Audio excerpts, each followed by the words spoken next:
Good morning guys! Welcome back sa ating YouTube channel, RM Vlogs. For today's video ay as usual po, kagagaling lang namin ni Chard Cabalbon sa palengke. Kasi nga, di ba nung previous vlog ko sabi ko walang isda. So ngayon, nagkaroon ng isda, yun nga lang hindi gaanong fresh pero pinano ko na, grinab ko na kaysa wala akong may pakain sa aking mga alaga. So, today ay Sunday at ako lang naman mag-isa dito sa bahay. Alam yan ng mga laging nanonood sa akin. Pag Sunday, mostly ako lang talaga mag-isa sa bahay.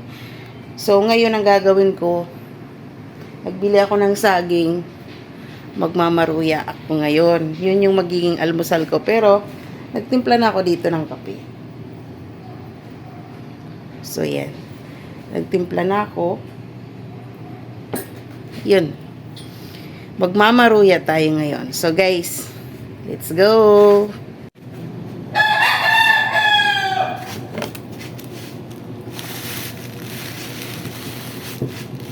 So ito guys. Nagkikrib ako lagi ng maruya. Gustong gusto ko kasi itong maruya. Yun nga lang, parang hindi masyado maganda yung nabili kong saging ngayon.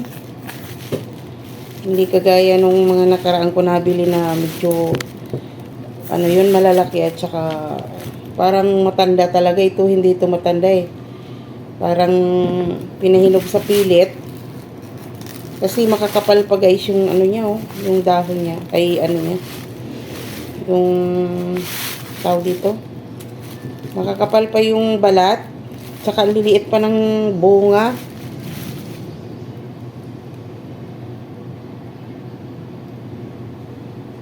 Yan o.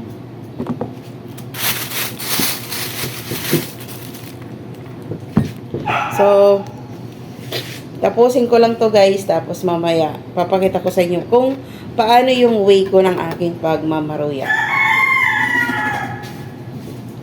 Ito na nga guys. Natapos ko ng i-slice.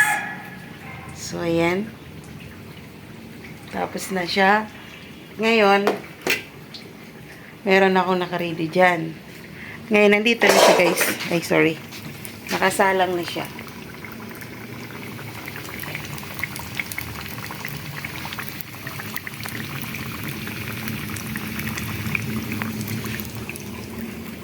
So, mag-aalmusal na tayo yan guys. Yung kape ko naghihintay. Kanina pa na naman to, oh. So, ayan na.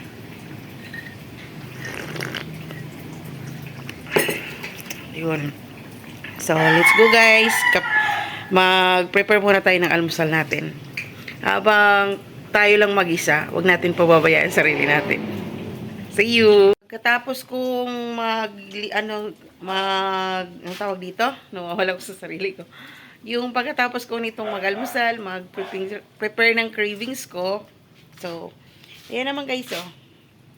Di pa tapos.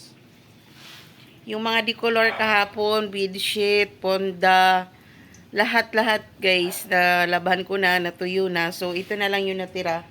Kasi binabad ko. Hindi ko na talaga kasi carry. And then, ayan. Yung binili ko galing palengke. Yan guys.